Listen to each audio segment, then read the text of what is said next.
Welcome back to Major Antonio's presentation of Stones River, The Turning Point of the Civil War, by Wilson J. Vance. Chapter 4, The First Day's Battle. Crittenden's corps on the left of the Army of the Cumberland, which had been selected by Rosecrans to make the initial move in the fight, was separated from Breckinridge's entrenched division on Bragg's right by 2 miles of distance and Stones River, which in that immediate vicinity could be crossed at only one ford. Between the heavily massed regiments on Bragg's left flank and McCook's corps, to the contrary, there were only a few hundred yards. Therefore, though McCown, who had moved in the night, found some difficulty in adjusting his line to suit Hardee's taste, the Confederates had ample time to strike the first blow. A dense fog shielded the movement from the Union pickets. McCown's troops swung off in a semi-oblique direction, leaving an ever-widening interval between him and Withers' division of Polk's corps, into which at the proper instant Cleburne slipped. In a few moments, the crackling of rifle fire heralded the opening of the battle. That the brigades on the extreme right of the Union Army were surprised upon that fateful morning has been repeatedly denied, but it is certain that they were not properly prepared for the storm that was about to burst upon them. August Willich was actually away from his command, and his men were at breakfast, with their arms stacked. The captain of the battery that was posted at the left of the brigade had sent his horses off to water, so little did he dream of impending danger. The men of the other brigade were scarcely, if any, better prepared, and upon them fell the brunt of the first assault. Right on the heels of the pickets, whose shots were of little apparent effect, appeared a long line of gray-clad infantry that extended far beyond either flank of the hapless Union brigades. The advancing troops fired as they came, and many Northern soldiers were shot down before they could grasp their arms. General Kirk sent a vain summons to Willich for aid, and fell mortally hurt in an heroic effort to form his men. Old Willich himself, spurring in hot haste to rejoin his command, rode straight into the enemy's line. This scion of a royal house, for he was reputed to be the natural son of William of Prussia, had several months in a southern prison in which to reflect upon whatever error he may have committed that morning. The 2 brigades did not flee without an effort at resistance. Indeed, both offered obstinate opposition for as long a time as possible, but they could not hold out against 2 divisions of 4 brigades each. Kirk lost 500 killed and wounded, and 350 captured, while Willich's loss was more than 400 killed and wounded, and about 700 captured. They were soon in headlong flight. With the dispersion of these troops, but 1 brigade of Johnson's division, the reserve under Baldwin, was left intact, and now the next division was threatened on the flank. With quick soldierly instinct, the commander, Jefferson C. Davis, drew back his right brigade under Post and made other dispositions to cooperate with Baldwin. He had scarcely had time to complete these preparations ere both Baldwin and Post were struck. At the same moment, the Confederate grand wheel having got into full swing, 2 brigades of Withers's division of Polk's corps hurled themselves against Davis's 2 remaining brigades, Carlin's and Woodruff's, and against Sill's brigade of Sheridan's division, adjoining Davis on the left. Here the Confederates met a check. Baldwin, it is true, had to retreat shortly to escape being taken in right and rear, but Post repulsed an attack upon his front, and Carlin, Woodruff, and Sill threw back their assailants so violently that Polk ordered up his reserves. A second attack met the same fate, though General Sill was killed between the guns of a battery that he was directing. For the 3rd time, the Gray Infantry advanced to the fight, which now involved the whole of Sheridan's division. In frontal attack they were held, but one Union command after another had to retire to avoid capture under flank attacks. Thus, Sheridan's division was dislodged, as had been Johnson's and Davis's. Up to this juncture, the working out of Bragg's plan had fully equaled, if not exceeded, the expectations of the Southern commander. The whole right wing of the Union Army had been hurled from position, and some of the commands composing it had been driven for miles. Thousands of Union prisoners and great stores of small arms had been captured, together with many pieces of artillery, which could not be hauled back in the headlong retreat over the rough ground and through the clumps of cedar in which the battlefield abounded. In its further development, or swing, the grand wheel was now threatening the Union center, and the exultant Confederates entered with confidence upon another distinct stage of the fighting. If the right could be driven still further, or the center pierced, the Nashville pike would fall into the possession of the Army of the Tennessee, which would then have at its mercy practically the whole Army of the Cumberland. But, though the prize seemed so near, it now became evident that new conditions were to be encountered, and that the contest was about to enter upon a new phase. Confident in the belief that his right wing could and would resist any movement against it, Rosecrans had gone early in the morning to Crittenden's corps to witness the initiation of his carefully conceived plan. It was 8 o'clock before the leading brigade of Van Cleve's division waded Stone's River at the nearby ford and began climbing the hill on the other side with a view to attacking Breckinridge. For a couple of hours, firing had been heard on the right, but it gave no uneasiness to the Union commander, who believed that the instructions of the night before were being obeyed. Even when a message from McCook asking aid in somewhat formal terms came, Rosecrans was not disturbed, but sent back word that the right must be held. It was not until 2 of Van Cleve's brigades had crossed the stream and the third was making ready that a frantic message gave Rosecrans an idea of the disaster that had befallen part of his army. And as he gave hurried orders, the crowds of fugitives, cowards, skulkers, the slightly wounded, and brave men who had fought until beaten that began to stream through the woods brought confirmation of the evil tidings. Rosecrans instantly recalled Van Cleve's division. One brigade, Fifth's, that had not yet crossed, he hurried straight out on the Nashville pike, where his instinct told him the greatest danger lay, and where at that moment the enemy's cavalry was reaping rich spoil from the long wagon trains. The men of Beatty's brigade were sent, dripping with the water of Stone's River, right into the heart of the battle, which now raged almost in the rear of the center. The 3rd Brigade, Price's, was held to guard the ford. The demonstration of this division against Breckinridge, though so quickly abandoned, had important effects on that general as well as on the fortunes of the day. It was the supreme test for Rosecrans, and whatever his previous faults may have been, he now bore himself well. He hurried up ammunition, which was much needed at many points, directed the formation of new lines and the posting of fresh batteries, and whenever the emergency permitted, he took himself to the battlefront, where his presence served to reanimate his sorely beset soldiers. In spurring from one part of the field to another, his aide-de-camp and much-loved companion, Lieutenant Colonel Julius P. Garesha, was beheaded by a cannonball, and his blood sprinkled the uniform of his commander. But battles give scant time for mourning, and Rosecrans, without delay, ordered the further disintegration of Crittenden's corps, that reinforcements might be sent where needed. Harker of Wood's division was hurried after Beatty to the right of Rosecrans's division of Thomas's corps, while Haskell's brigade was held as a mobile body under the eye of General Wood himself. Upon Thomas now fell a burden of tremendous weight. He had early perceived the displacement of Sheridan and had sent 2 brigades of Rosso's division to reinforce that commander and support his right.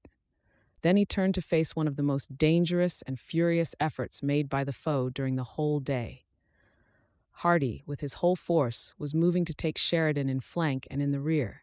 Cheatham of Polk's corps was advancing against Sheridan in front, and Withers was preparing to leap upon Negley. To give way here would be fatal, for back of Thomas and of what was left of the right wing, Rosecrans was hastily arranging a new battle line to hold the Nashville pike. The commander of the center seemed ubiquitous. Though his charger never broke out of the slow pace that had given its master the nickname of Old Trot, Thomas was apparently in all places at once, now directing the firing to repulse a charge, now placing a regiment in line, and again marking a point to which his troops must retire and take up the fight anew. The Confederate infantry now pressed forward in a frenzy of enthusiasm. The piercing rebel yell rose triumphantly above the roar of cannon and the bark of musketry, and many regiments pressed clear to the borders of the cedars in which the Union troops were posted before they had to retire from a merciless fire. Again and again, Hardee and Cheatham brought their men to the charge. The exigencies of the battle twisted the Union line into strange shapes. Here, a brigade was in a half-circle with a concave side to the enemy. Another presented a convex front to attack. Miller's brigade of Negley's division was like a triangle without the base, and aided by splendid artillery service, repulsed simultaneously assaults in front and on both sides. But many trains having been captured or swept away, Sheridan's men found themselves out of ammunition, and his division was withdrawn, leaving Negley's right and Rosso's left in the air. Into the interval poured the Confederate columns. Thomas was compelled to withdraw his 2 divisions to an improvised line, and Negley and Rosso reluctantly faced the rear. The firing had been so heavy in these divisions that the cartridge boxes of dead and wounded had been robbed for the precious ammunition. Rosso made the movement under fire, but reaching Thomas's temporary line, turned and delivered such a blast from rifles and artillery as threw back the pursuing enemy and left the field covered with bodies. Shepherd's brigade of regulars especially distinguished itself here, for firing by platoon from flank to flank, as steadily as though at drill, it cut down the enemy in front as a scythe mows grain, and drove away a greatly superior force, losing in a few minutes 1/3 of its whole number. Negley's division was almost surrounded and had to cut its way, sometimes at the point of the bayonet, through the Confederates who had reached its rear. In the movement, this division had to abandon 6 guns. Palmer's division, which was already fiercely engaged, was now in the greatest peril, as Negley's retirement left an unprotected flank. On the right, Cruft's brigade was almost surrounded while repulsing a frontal attack, but Grose's brigade, held in reserve, changed front to the rear and cleared away. Hazen, at the apex of what was known as the Round Forest, met repeated heavy attacks, but, owing to superior position and artillery support, was able to hold his own, though losing heavily. As Palmer retired, his division established connection with the right and faced the enemy with renewed confidence. The grand wheel had now traversed the full quarter of a circle. It had been carried out with remarkable consistency and with remarkable speed and power. Every command in Bragg's army, with the exception of his reserve, had felt the impulse of the great maneuver, had taken a place therein in regular order, and at first glance it would have seemed with complete success. For the entire Union Army, with the exception of a small part of the left wing, had been forced from position. Its battlefront, instead of facing squarely east, now faced south, and its curving line was in place behind the Nashville Pike, its only avenue of safety, which in some instances was in plain sight of the enemy and within reach of his artillery and musketry.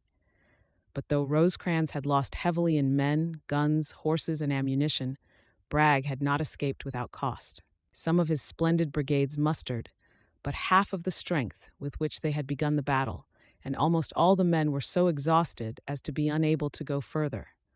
Moreover, they faced an army of men who disliked being beaten, who occupied an elevated position of great strength, who had secured fresh stores of ammunition, who, acutely conscious of their danger, were resolved not to yield further, and who actually, here and there, showed a disposition to make reprisals upon their valiant foe. But Bragg had not entirely exhausted his resources. The Union left lay temptingly near him, and if he could crush or turn it, the rest of Rosecrans's army might still be his. Fresh troops were needed for such an attempt, but the 5 brigades of Breckinridge's division were at hand, and they were summoned for the final effort. Breckinridge had been asked for reinforcements early in the day, but he had seen Van Cleve's big division start in his direction, and apparently had not seen it return when it was sent flying to arrest the route of McCook's corps. He had also been ordered to meet some reinforcements, which Bragg had thought were coming to Rosecrans, but which did not appear, and consequently had kept his division intact. Now he detached the brigades of Adams and Jackson, which, dashing through the river, threw themselves impetuously upon the Union forces in the Round Forest. Upon Hazen's sorely tried troops, the brunt of the assault fell, but using the railroad embankment as a protection, they managed to hold on. Soon Adams and Jackson turned back, shattered beyond further use. Now Breckinridge in person led to the assault the brigades of Preston and Palmer, but Hazen was now aided by whatever regiments, battalions, and odds and ends of troops could be spared to him. Preston and Palmer